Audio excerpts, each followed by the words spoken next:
changes have happened. Stay tuned and find out what they are.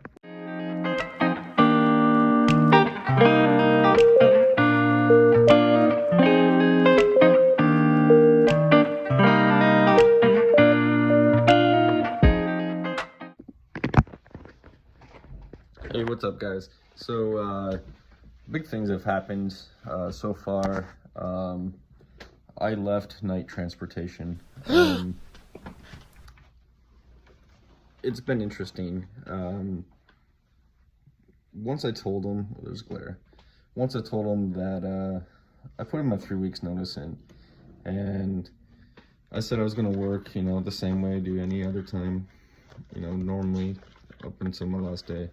Well, as soon as I gave them my last actual official day, they started becoming vindictive. They made me get out of my truck that I was in, gave me a rental car, made me go rescue a truck in Salt Lake City, which the ironic part of that, it was my very first truck that I started with the company with. But it became a nightmare. They had me start doing local runs, where I basically was a glorified Pepsi driver. This went from Pepsi in Phoenix to a Pepsi in Tucson to a Pepsi in Goodyear, and back and forth, back and forth. Well, it became a nuisance, and honestly, I wasn't making any money even doing that. Not what they said I was going to make. So I ended up saying, I've had enough, and just saying, hey, I'm leaving. I'm not going to say who I work for yet, as I'm in orientation for them. It is not a van, I can tell you that. It's not reefer. Went to the flatbed side.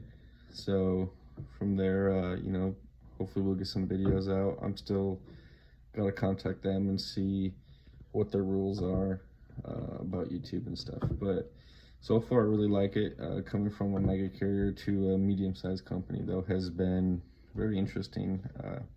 They don't treat you the same way. They got one terminal here, and then they have a bunch in the East Coast from other companies that that they own. But it's not bad. I'm in a hotel for the week. We'll get free lunches and dinner, and I can't really complain. Their training's really good. Your first day of orientation, they basically went over everything you need to do and whatnot, and then they have you do your urinalysis test, and then they have you do a road test. So you go out with one of the safety members, and they sign you off on that.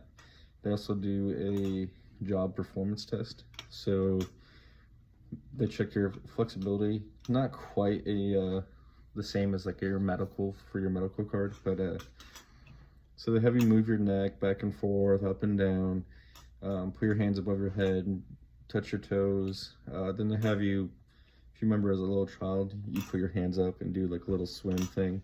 You hold that for 10 seconds. You gotta hold a squat or a kneel for a minute. And then they have you take a tarp and flip it over end for, I think it's like 20 feet, and then back again. And then they have a push-pull, so you have a tarp on a flatbed, and you gotta push it your arm's length forward, pull it back twice.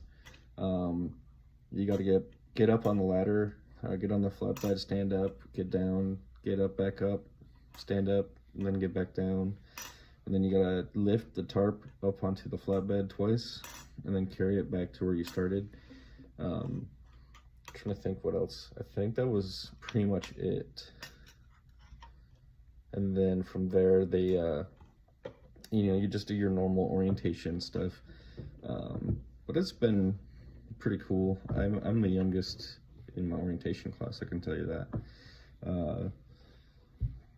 But I'm pretty excited for this new chapter, and hopefully I can bring you guys along and you can get to see me struggle. This flatbed is completely different, obviously, than van.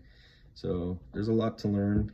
And I've only been trucking for about a year, so there's a lot to learn anyways. But flatbed is what I wanted to do.